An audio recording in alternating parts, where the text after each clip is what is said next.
সামনেই যেহেতু পুজো চলে এসেছে, তাই ভাবলাম তোমাদের সাথে একটা স্কিন কেয়ার রুটিন শেয়ার করি। এই স্কিন কেয়ারটা আমি উইকলি ফলো করি, আর তোমরাও চাইলে কিন্তু এটা ফলো করতে পারো।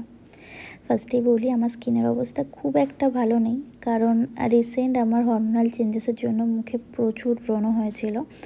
এখন তাও অনেকটা কমেছে, ডাক্তার দেখিয়ে কমাতে হয়েছে ব্রণগুলো, মানে এতটাই স্কিনের অবস্থা আমার খারাপ হয়ে গেছিলো।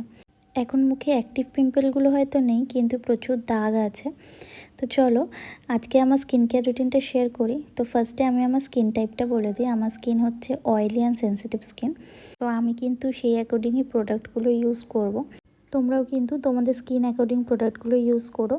আমি যেগুলো ইউজ করছি সেগুলোই যে ইউজ করতে হবে তার কোনো মানে নেই। স্কিন কেয়ার করার আগে আমি আমার ফেশিয়াল হেয়ারগুলো রিমুভ করে নিচ্ছি একটা ফেশিয়াল রেজারের সাহায্যে। তো হেয়ারগুলো আমি রিমুভ করব, কিন্তু যেখানে আমার অ্যাক্টিভ পিম্পলগুলো আছে সেই পোর্শনগুলো কিন্তু আমি বাদ দেব। তো আমার দেখো হেয়ার রিমুভ করা হয়ে গেছে। এবার আমি করব হচ্ছে ক্লিনজিং। তো আমি সেটাফিলের এই ক্লিনজারটা ইউজ করি, এটা ভীষণ ভালো। সেনসিটিভ স্কিনের জন্য তো একদম খুবই ভালো। তো এইটা আমি দুবার ইউজ করব, যেহেতু আমি ফার্স্টে একটু বেবি অয়েল দিয়েছিলাম। আর হ্যাঁ, ফেশিয়াল হেয়ার রিমুভ করার আগে অবশ্যই বেবি অয়েল হোক বা কোকোনাট অয়েল হোক বা অ্যালোভেরা জেল মুখে কিন্তু আগে অ্যাপ্লাই করে নিতে হয়। মুখটাকে খুব ভালো করে ক্লিন করার পরে আমি কিন্তু এবার ফেস প্যাক অ্যাপ্লাই করছি। এটা হোমমেড ফেস প্যাক। এর মধ্যে কি আছে সেটাও তোমাদের বলে দিই। এর মধ্যে আছে 1 চামচ বেসন, একটু টক দই, বিটরুট পাউডার আর হচ্ছে হলুদ। এই ফেস প্যাকটা কিন্তু ভীষণ ভালো। আমি বাইরের কোনো ফেস প্যাক ইউজ করি না, আমি কিন্তু এই ফেস প্যাকটাই ইউজ করি। এই ফেস প্যাকটা কিন্তু যাদের ফেসে অনেক ট্যান পড়ে গেছে সেই ট্যান রিমুভ করতেও হেল্প করে। আর আমার যেহেতু মুখে অনেক ব্রণর দাগ, তো এই ব্রণর দাগ কিন্তু আমার এই ফেস প্যাকটা ইউজ করে কমেছে।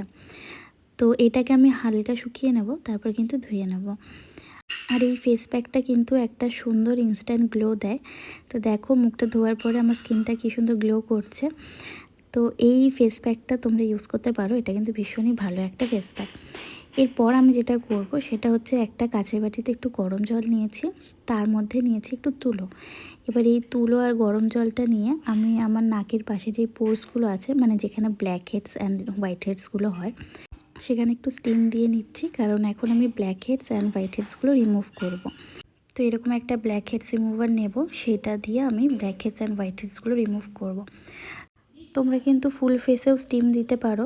আমার যেহেতু ব্রণর সমস্যা রয়েছে তাই আমি আর ফুল ফেসে স্টিম দিইনি। আর যারা স্ক্রাবার ইউজ করো তারা কিন্তু ফেস প্যাক লাগানোর আগে স্ক্রাবার ইউজ করতে পারো। আমার যেহেতু ব্রণ হয়েছে, তারপরে আমার সেনসিটিভ স্কিন, সেই জন্য কিন্তু আমি ফেস স্ক্রাবারটা ইউজ করি না, ওটাকে অ্যাভয়েড করি। তো এরপর আমি টোনার ইউজ করে নিচ্ছি। টোনার ইউজ করার পরে আমি একটা শিট মাস্ক ইউজ করব। শিট মাস্ক ইউজ করা কিন্তু খুবই ভালো। আমি উইকলি একটা করে শিট মাস্ক ইউজ করি। তোমরাও কিন্তু চেষ্টা করো একটা করে শিট মাস্ক ইউজ করার। আমি আজকে যেটা ইউজ করছি সেটা হচ্ছে Zudio salicylic acid sheet mask. এটা ভীষণই ভালো। জুডিও শিট মাস্কগুলো এত আমার ভালো লাগে যে আমি জুডিওতে গেলে গাদাখানিক শিট মাস্ক কিনে নিয়ে আসি। অনেক রকমের শিট মাস্কই হয়, তো আমি আগে নায়াসিয়ামাইডটা করতাম, যেহেতু ব্রণ উঠেছে তাই এখন স্যালিসিলিক অ্যাসিডটা করি। তো শিট মাস্ক ইউজ করার পরে যে সিরামটা থাকে সেটা কিন্তু ফেসে ভালো করে মাসাজ করে অ্যাবজর্ব করে নিতে হবে। তো আমি যেহেতু রাতে স্কিন কেয়ারটা করছি, তো তার জন্য নাইট ক্রিম ইউজ করছি। আমি সেটাফিলের নাইট ক্রিমটা ইউজ করি, কিন্তু এখন যেহেতু আমার মুখে ব্রণ হয়েছে, তো ডাক্তার আমাকে একটা ক্রিম সাজেস্ট করেছে, সেটা আমাকে দিনে 2 বার লাগাতে হয়, সেটাই কিন্তু আমি এখানে অ্যাপ্লাই করে নিচ্ছি। ব্যাস এই হচ্ছে আমার স্কিন কেয়ার রুটিন।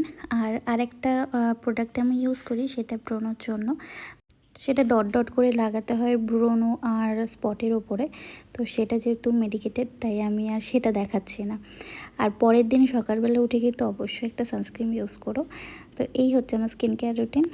তোমরাও এটা ফলো করতে পারো নিজেদের ফেস অ্যাকর্ডিং প্রোডাক্ট দিয়ে। তো চলো আজকের মতো ভিডিওটা এই পর্যন্তই। ভালো লাগলে এটা লাইক করে দিও। খুব তাড়াতাড়ি দেখা হচ্ছে আবার নেক্সট ভিডিওতে।